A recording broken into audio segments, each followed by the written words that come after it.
Good day, everybody. Welcome back to the studio. Today, all pay attention. That was just a bronze plum purple um, chameleon pigment, and I've just really rushed in here. But gosh, I'm trying to catch up now. I've just okay. Let's start from the beginning. That what you can see there is a stencil.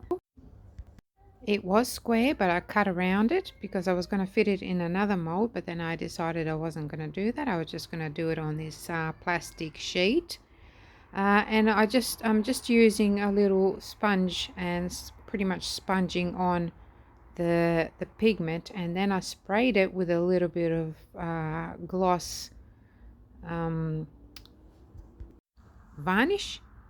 And I did that because I didn't want any of the pigment to move once I start applying resin, because that can happen. So now I've just applied a little stream of resin around this design, and now I'm going around with some opal gemstone. This is a white opal. It's quite pretty. And going around again with a little bit of clear resin, and now just mixing in some lapis lazuli liquid pigment, which is quite pretty, and just applying it in the middle. I always sort of I don't like to rush these things, especially when I'm applying a flood coat of some kind, and I just wanted to move on its own nice and gentle. So I had to mix up a little bit more. So I just mixed up a little bit of clear resin in with whatever the leftover of that pigment was there, and did that. I went around the edges, and now just using a spatula just to pretty much spread it around. So this is going to be like a little bowl. Turned out really well. I'm quite pleased with it. It's quite thin, but it was experimental, so that's why I did it this way.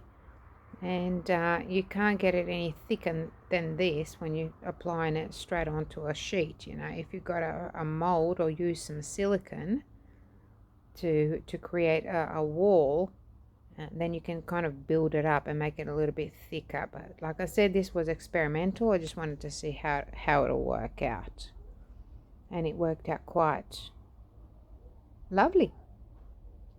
So just going around and just cleaning the edges a little bit so I don't get those sharp edges. And now I decided to just use some crushed glass. This is iridescent crushed glass, available in the shop if you want. All of the stuff that I'm using is available in the shop, so you can go to town if you want to and get some stuff. I am adding some of the poly flakes as well, just for a bit of color. I love the poly flakes. They're really, really pretty. And just pretty much just tidying up now. A little bit of heat just to bust the bubbles. And here we go.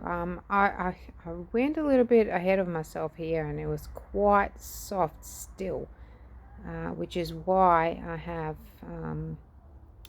got some creasing at the bottom of this resin bowl, because I applied a plastic sheet over it and then bent it, so it wasn't ready, but I was ready for it, and I just wanted to do it. I just wanted to get on with it because I wanted to go to bed. It was already late.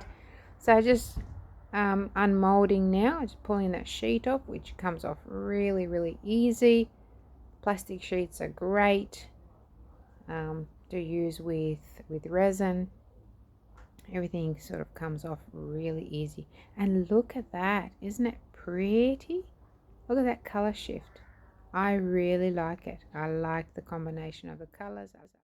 Okay, so it's the next day, and I'm just adding a little bit of resin to the bottom of this bowl, only because I think it needed a little bit extra sort of support from the bottom, because it's quite thin, and I had some leftover from my previous pour. So there you go, you can see it now, and let me know what you think. Bye for now.